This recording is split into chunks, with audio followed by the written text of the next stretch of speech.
Hey everyone, let me know if you can hear me. Yeah, just pop in the chat box or something. I'm gonna wait for a few seconds to see if we get some more people hopping on before I get started.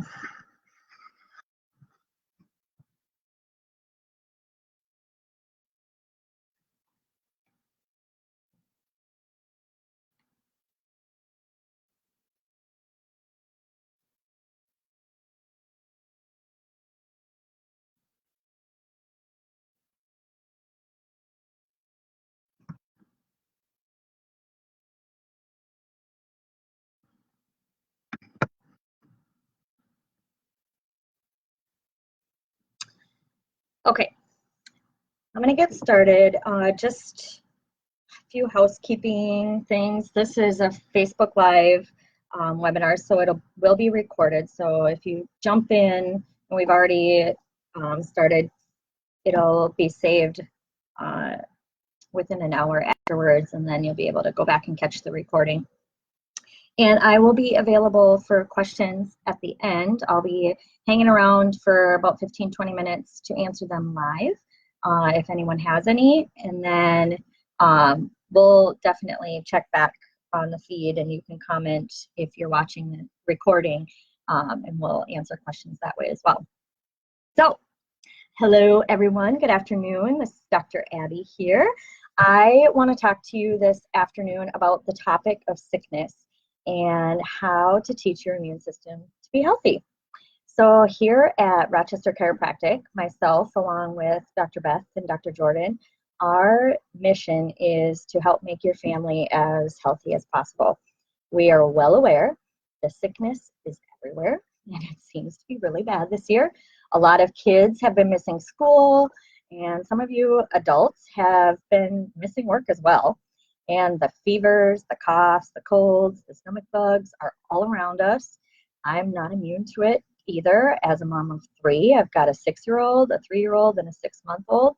I see it all over the place, in the office, school, daycare too. And it's been in our house, and I'm ready to get rid of it as well. So there's a lot of fear around sickness, and one of the things that I want to do is really debunk that misconception that healthy families don't get sick.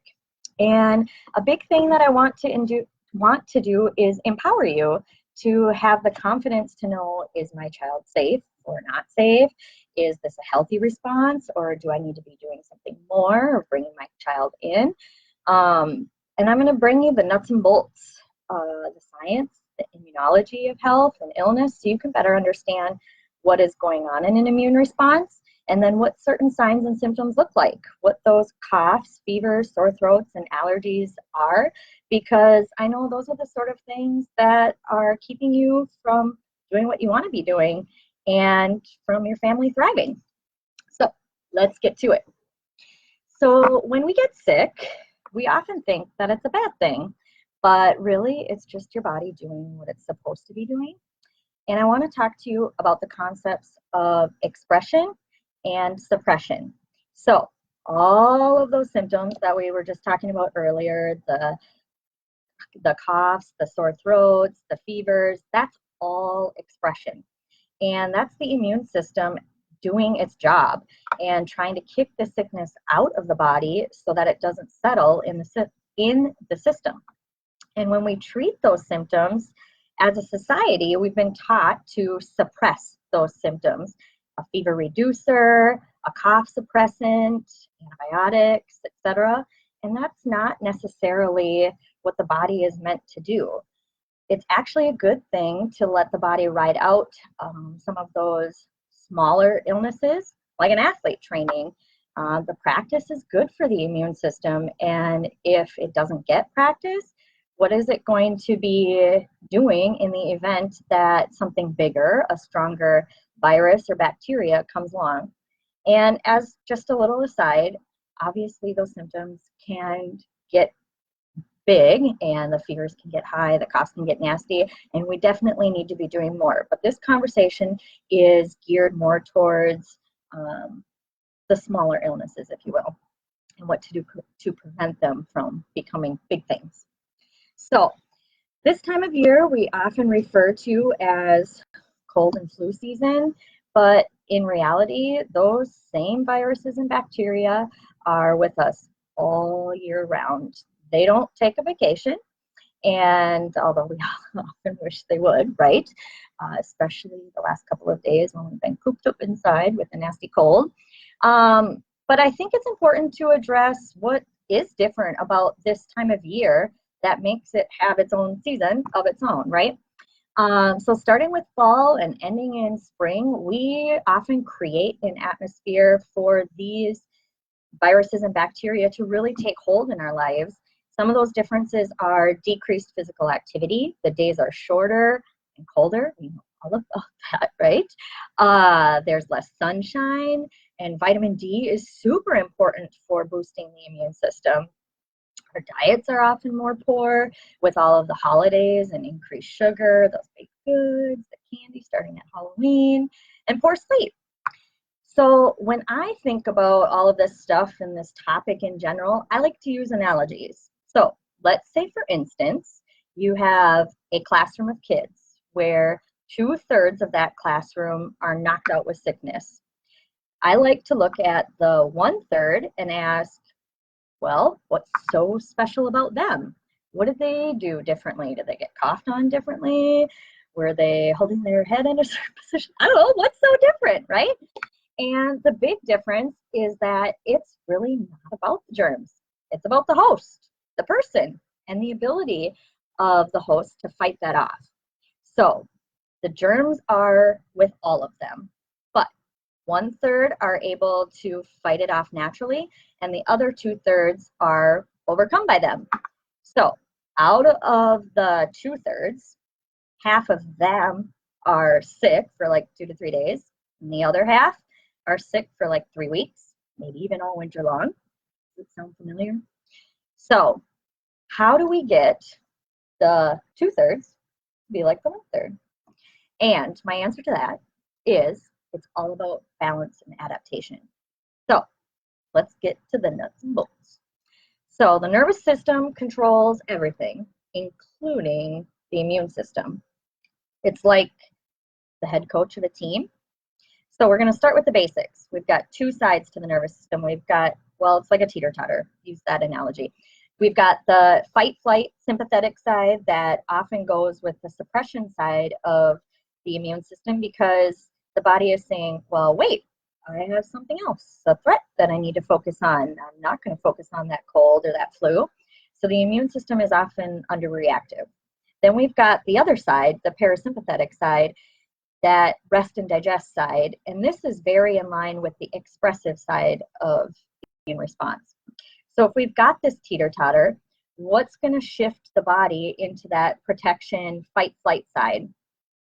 The answer is stress.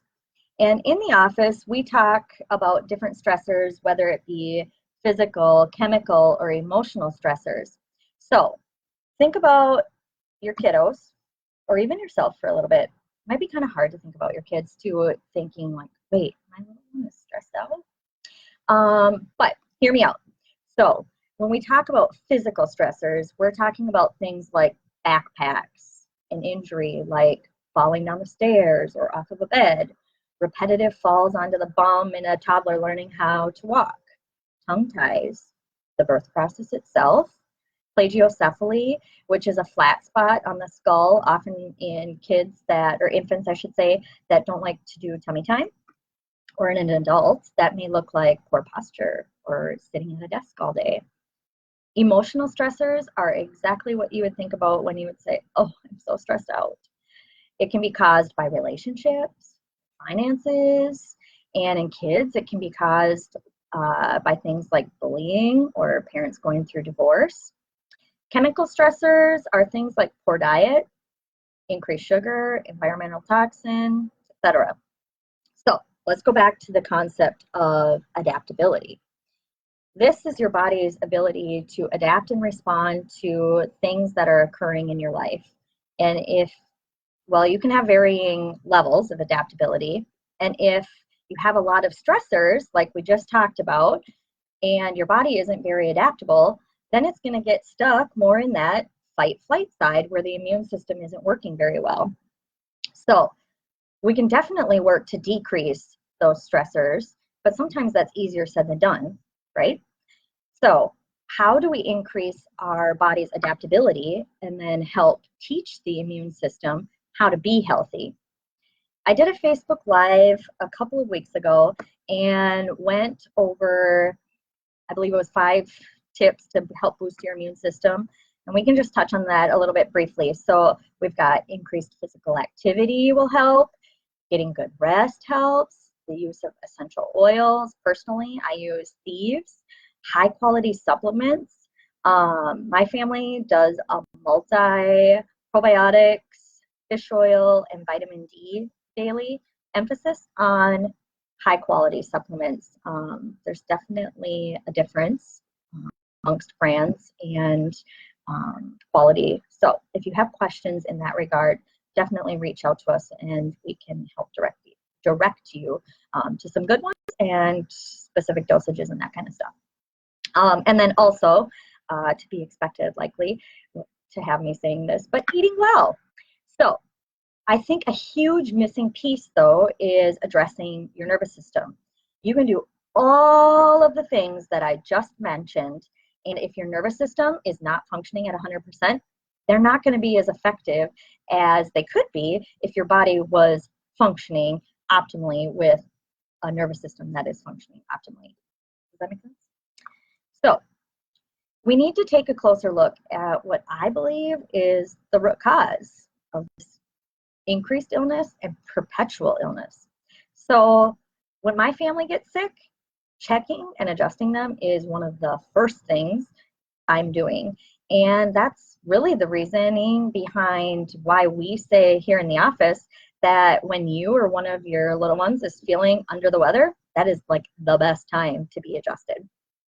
And why we're such huge proponents of, even when your little ones are under the weather, bring them in or we'll make a call. So anyways, how do you know is your, I should say, or your child's nervous system functioning at 100%? And as chiropractors, that's what we do all day long. We assess the stress on the nervous system, whether it be with our hands in what we're feeling or with technology like the Insight nervous system scans that I use. Adjustments then push the nervous system back into that parasympathetic side where rest and digest happens, where the immune system is functioning optimally. And adjustments to decrease inflammation and boost the immune system up to like 200%. Huge. That's pretty cool, huh? So if you said, yep, this sounds like me, or yep, this sounds like my child, it's not too late to start and help kick the sickness, or the cycle of sickness, I should say, this winter. And if you're curious or struggling, come find us. We would love to help you. If you're not local to the Rochester area, send us a message and we'll help connect you with an awesome chiropractor that is near you. And if you have any questions, comment in the thread. I'll be here to answer, like I said earlier, for the next 15 to 20 minutes or so to answer them live. And then if you're catching the recording, shoot us a message and we'll keep checking back and answer here. So thanks for watching, everyone. Stay warm. It's going to be a lot warmer. So we've got that to look forward to. So get out and be active and have a great afternoon.